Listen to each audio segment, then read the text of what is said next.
This is Laura Sigmund from Best Practices Consulting Services, where your business is our business. This beneficial ownership information report is starting to become a nuisance, and we're still unsure about what's required and what's not required.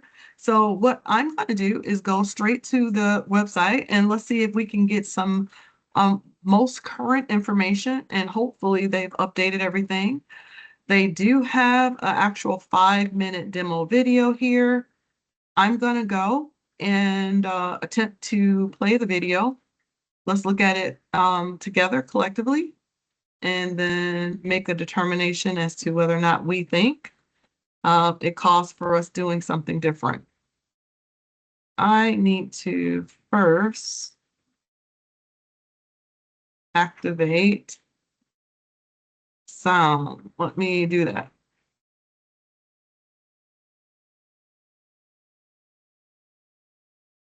So we can play the video. Okay, let's do it. Today is January 3rd, 2025. I'm going to play what they call a 5-minute demo on the BOI. Hello, I am with the U.S. Treasury Department Bureau called the Financial Crimes Enforcement Network, or FinCEN.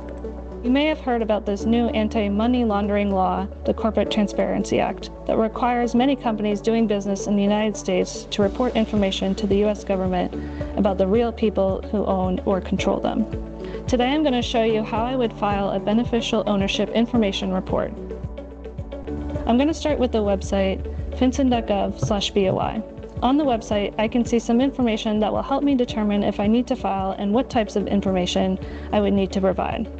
Let's say I'm an owner of a small business, ABC Inc., that I've recently formed with my Secretary of State. I've reviewed the small business resources on FinCEN's website and determined that my company is not exempt from reporting, so I will click here and file a report. The Beneficial Ownership Information Report, and today I'm going to select the option to file online using the web form. In the future, I may need to update or correct the BOI that I filed, so I can do that here by selecting the different options. Since this is my first time filing, I'm going to select Initial Report and then click Next. First, I'm going to enter the name of my company, ABC Inc. I don't have any alternative or DBA names, so I'm going to skip this field and then enter my number here.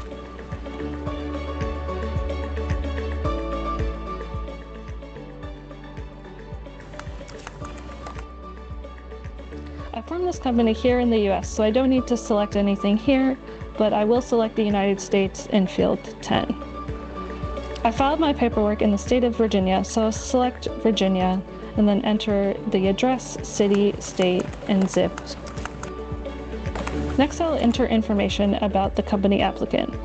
This is the person that actually filed my company formation information with the Secretary of State. The person that filed for my company is my tax accountant, so I'll be entering information here. I will enter last name, first name, date of birth, and business address.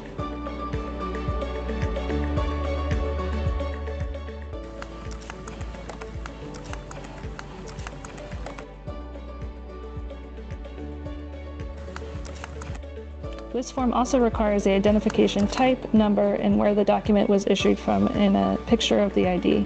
I'll need to provide an image of the ID, so I'm going to click on Choose Folder and select Image and select Open.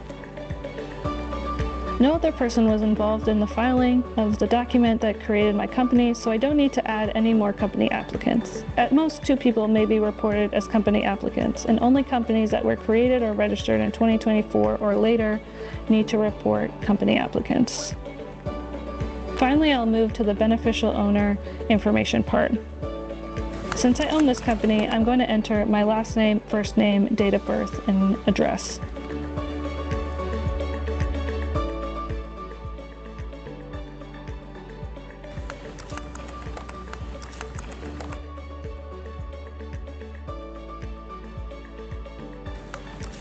Similar to before, enter the identifying document number and upload an image. Because I am the only beneficial owner, that's all I have to do here, but if I had more beneficial owners, I would need to go up and click this button, Add a Beneficial Owner. Now that I'm on the last page, I'll enter my email, my first and last name, because I am submitting the report to FinCEN. Now I'll click here to certify that I am filing this beneficial ownership information report on behalf of the reporting company and that the information I provided is true, correct, and complete. And then I will select the CAPTCHA checkbox and prove that I am human. I'm ready to submit. It will take a few moments for the submission to go through, and now I see the confirmation page. It's important for me to download and save a copy for our records in case you need to refer to them again or if any problems or issues occur. And that completes the filing of the beneficial ownership information report.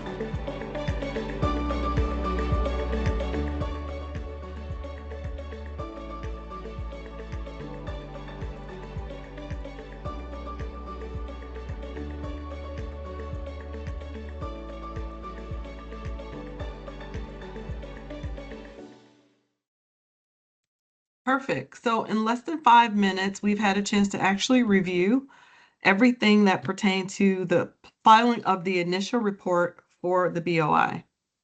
Wonderful. Very easy to see. I thought it was simplistic and well explained.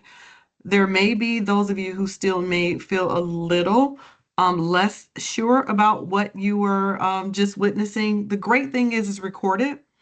I'm going to send out a link that will allow you to share that with whomever you feel is valuable or useful. And then you yourself have the opportunity to pause it, replay it, pause it, replay it, whenever and however that actually works for you. One last thing that I'd like to bring to your attention is that you could go to the state of Michigan site, which is michigan.gov, for the sole purpose of identifying how your business is registered. If you don't already know, majority of you are well aware as to how your business is registered. I want to share my screen really quickly to make this less than a 10-minute ordeal. Let me get in here and share my screen.